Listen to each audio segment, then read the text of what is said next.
All right, guys, we're ready for the next step on edging.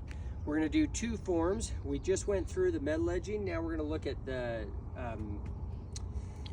what do they call it? It's a natural stone edging. It's strip stone. And then the next one is gonna be paver edging. There's a lot of different things you can use for edging. You even use wood sometimes, like 6x6 timbers, and they're all pretty much set in the same way. You wanna make sure they're down far enough. So like on this, it's gonna only have a little bit exposed, about 2 inches exposed. That way the grass can come right up to that edging. And same with the stone. So the first thing we've gotta do, if we were to set this up and just lay this out like this, which you'll see sometimes in a yard, what'll happen is it just doesn't look that great, right? It could pass, and you'll see some people will do it that way, but it's not the best way to do it.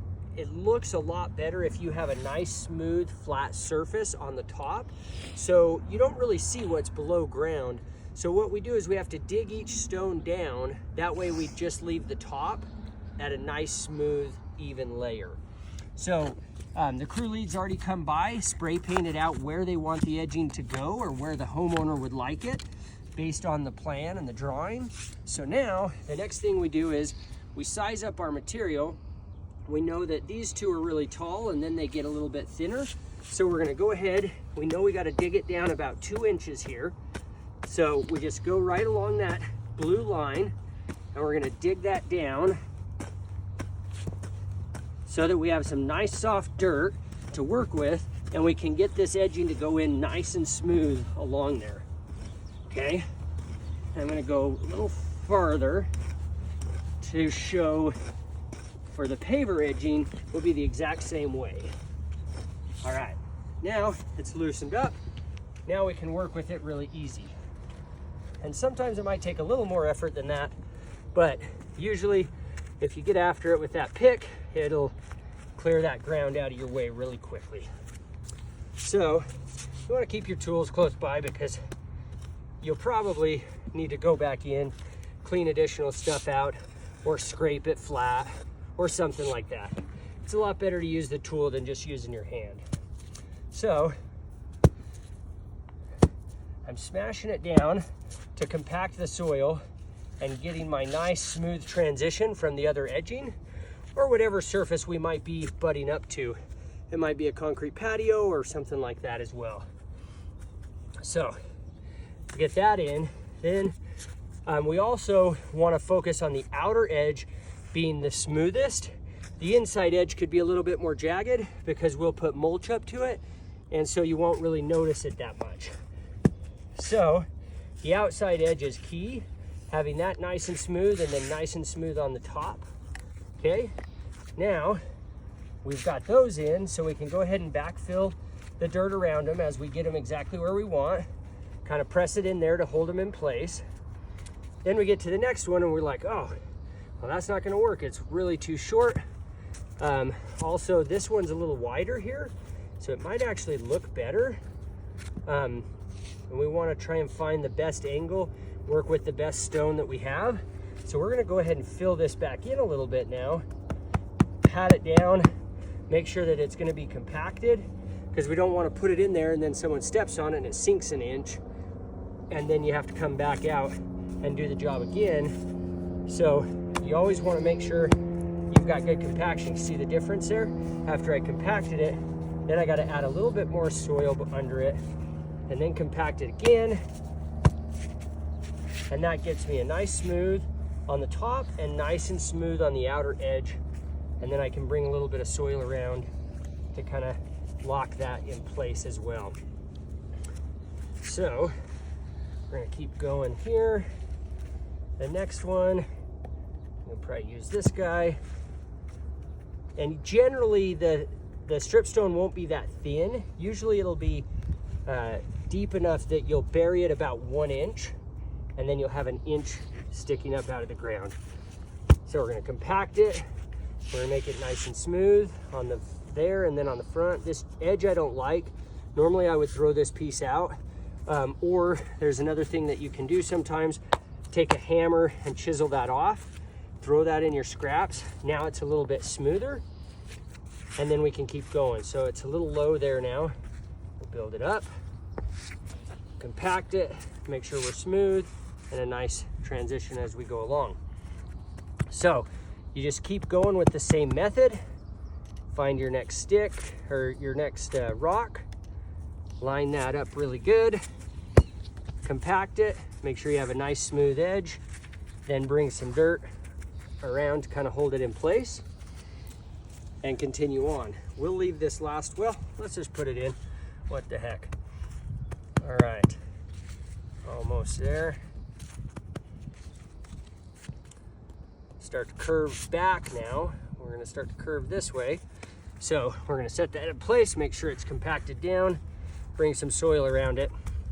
And that is exactly how you install strip stone edging. Next, we're gonna go with the paver edging. So same thing, we're just gonna continue this on. So I'm just gonna kind of scrape it down a little bit. And we're gonna make sure that we can continue our outer line with whatever we're working with. Make sure that we're staying consistent there. And then we're gonna lay these stones. As you're laying paver stones, you'll notice that they're very symmetrical. So you're gonna wanna watch for cracks, or if there's like a corner chipped off, go ahead and set it aside. Use all the good product we have first. Then if we have to use that, we can maybe use it if it doesn't look that bad, or we might be able to cut it off, or we might have to replace it and go to the store and get a new one. Whatever it takes to make it look uniform, symmetrical, and really perfect for the customer. Now, with a rectangular stone, sometimes you're gonna have to make a curve. And so we've got a couple options, and your crew lead or foreman on the job will always tell you which option you need to go with. Sometimes we'll need to cut the stones, but most of the time we will just spread the spacing apart equally as we start to bend corners. For example, just leaving a little gap there. Then on the next one over here, we will leave the same gap, the same size gap, so that it's nice and consistent. We're gonna take this edging or the pickaxe. We're gonna take it a couple more. We're running out of space here, but I'm pretty sure you're getting the idea of how this gets laid down. So you wanna make sure it's nice and smooth, everything's compacted. I have another tool that I will show you that we use as well for helping get these set down in place. And that'll be as far as we go there. So the other tool you want to use sometimes is a dead blow hammer. A dead blow hammer is made of rubber and it has some sand in it, so it compacts and it's a soft hit. If you use a regular steel hammer, it'll break that stone every time. Scratch it or break it with the first hit usually. So you want to take a dead blow and you want to just kind of tap along there. If one is sticking up a little more than another, then you can just give it a good whack, like this one's sitting up a little bit, so you can hit that. You got to always make sure your hands are out of the way. I've seen guys hold the stone and they start hitting and then they get distracted or something and they smash their finger. I'll tell you what, that's not a fun trip to the emergency room or home or whatever you end up doing, because it really, really hurts bad. Trust me. So you want to make sure your hands are clear, hit the stone, and make sure you're never swinging anywhere near the stone, near your fingers. And it doesn't take a lot. You don't have to really beat it. But same thing on these. You can go ahead and use that to kind of set them in. If they seem a little wobbly, you want to make sure that you tap them in, add some soil as needed. But now, the last step is, once that's done, is grabbing your rake and making sure on both sides you have the ground graded back so that the soil is covering up a portion of the stone, which locks it in place and then creates a nice smooth look for the customer. And then when we lay that sod on there, it's gonna fit up really nicely to the stone or to the pavers. And see how we've got a little bit of a low spot here? So if this is a customer's yard, we're gonna wanna smooth all those out. It's gotta be perfectly flat nice and smooth along there, just like we did the metal edging. Then you can come through, you can kind of dust it off, give you a good clean look, and another 10 feet of stone and paver edging installed in just a couple of minutes. So that's all for this video. We'll see you next time.